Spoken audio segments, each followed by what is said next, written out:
অযোধ্যায় রাম মন্দির প্রতিষ্ঠার বর্ষপূর্তি উপলক্ষে বালুরঘাটে লক্ষ্য প্রদীপ প্রজ্বলন। এদিন 22শে জানুয়ারি রাম মন্দির প্রতিষ্ঠার প্রথম বর্ষপূর্তি। সেই উপলক্ষে বালুরঘাটে ছোটদের বসে আঁকো প্রতিযোগিতা, রাম সাজো প্রতিযোগিতা এবং আত্রেয় নদীর সদর ঘাটে রাম পূজন যজ্ঞ অনুষ্ঠান এবং সন্ধ্যায় লক্ষ্য প্রদীপ প্রজ্বলন ও সাংস্কৃতিক অনুষ্ঠানের আয়োজন করেছে বিজেপি। মূলত বালুরঘাটের সাংসদ, কেন্দ্রীয় প্রতিমন্ত্রী তথা বিজেপির রাজ্য সভাপতি সুকান্ত মজুমদারের উদ্যোগে দক্ষিণ দিনাজপুর জেলা বিজেপির পক্ষ থেকে বসে আঁকো রাম সাজো, রাম পূজন ও সন্ধ্যা আরতির অনুষ্ঠানের চমক হিসেবে থাকছে লক্ষ্য প্রদীপ প্রজ্বলন। বেনারস থেকে আগত পুরোহিতরা আত্রেয় নদীর তীরে সন্ধ্যা আরতি করবেন। পাশাপাশি সঙ্গীতানুষ্ঠানের আয়োজন করা হয়েছে। 22শে জানুয়ারি 400 বছর পর রাম মন্দির তৈরি হয়েছে। উদযাপন উপলক্ষে গত বছর আমরা 1 লক্ষ প্রদীপ জ্বালিয়েছিলাম আত্রেয়ীর পারে, আত্রেয়ী নদীর উন্নত আত্রেয়ী নদীর পারে।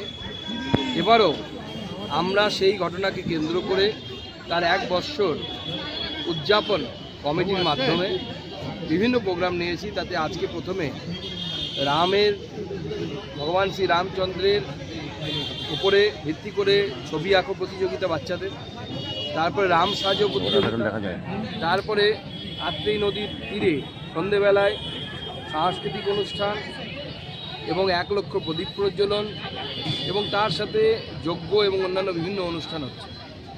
তো আজকে মানুষ যেভাবে সাড়া দিয়েছে, এই মুহূর্তে দেখলেন এই যে এই ওয়েদারেও এখানে রোদ ওঠেনি ভালো মতো, 400-র বেশি বাচ্চা তারা আজকে বসে আঁকো প্রতিযোগিতাতে অংশগ্রহণ করলেন এবং তাদের সকলকে সার্টিফিকেট দেওয়া হয়েছে আমার তরফ থেকে এবং যারা প্রথম, দ্বিতীয় এবং তৃতীয় হবে তাদের পুরস্কার দেওয়া। দেখুন, এইবার আমরা বেনারস থেকে যারা গঙ্গা আরতি করেন সেরকম কিছু পণ্ডিত এবং পুরোহিতদের টিম নিয়ে এসে তারা গঙ্গা আরতির মতো এখানে অর্থাৎ রাত্রির আরতি করবে।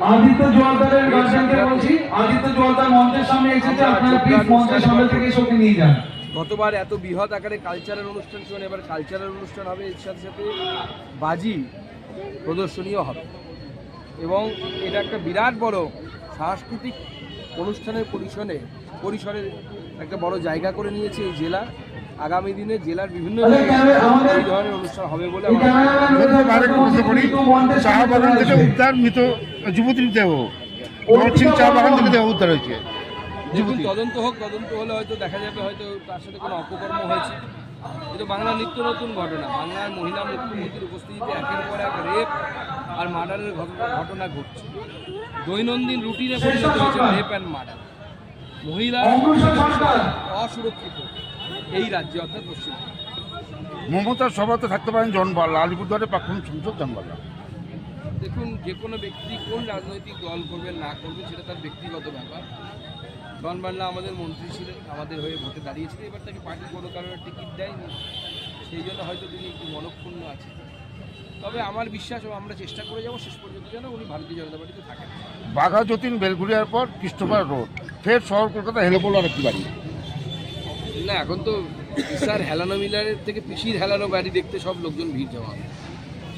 আগে গোটা এখনও গোটা পৃথিবীর মানুষ পিসার হেলানো মিলার দেখতে যায় আর কি। এখন রাজ্যে যে পিসির হেলানো বাড়ি দেখতে দেখুন কত বাইরে থেকে লোক আসে না। রাজ্য সরকারের ভাতা আশীর্বাদ থেকে অভিশাপ, রাজ্য সরকারের বিভিন্ন আর্থিক ভাতা যেন কাল, আর্থিক ভাতার সুবিধা পেতে সমস্যা একাধিক দরিদ্র পরিবার।